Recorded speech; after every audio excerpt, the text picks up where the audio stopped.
If you look carefully, the first reading, the Psalms and the Gospel for today, we can see that the running theme for the day is the salvation of the just or the righteous man comes from the Lord. And that is the running theme for today. The just person only and only depend on the Lord to receive the salvation.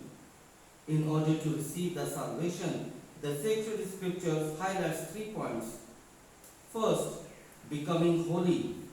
Most of the time, people associate the holiness with our religious practices, such as fasting, the Holy Mass, and the Rosary.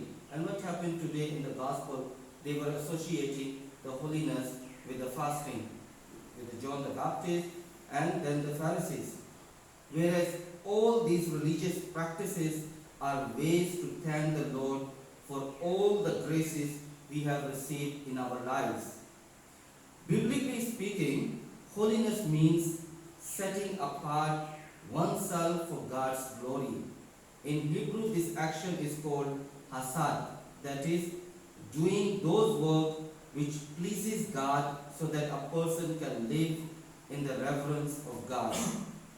The one and the only object of the just person is to become an instrument of God's glory. And I'm sure you know the song St. Francis, "Make me a channel of your peace," and that's what we are all supposed to be.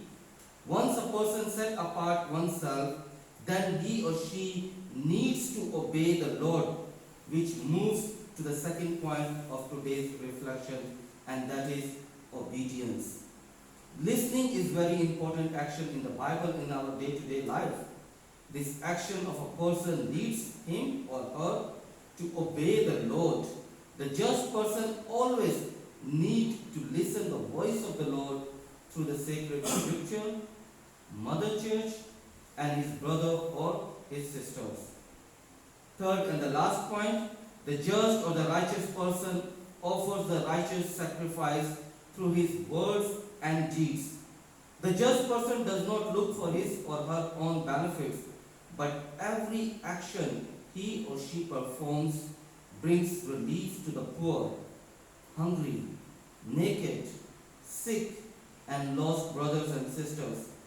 The just person does not look for title or reward, but he or she simply does things in silence to be recognized by God alone.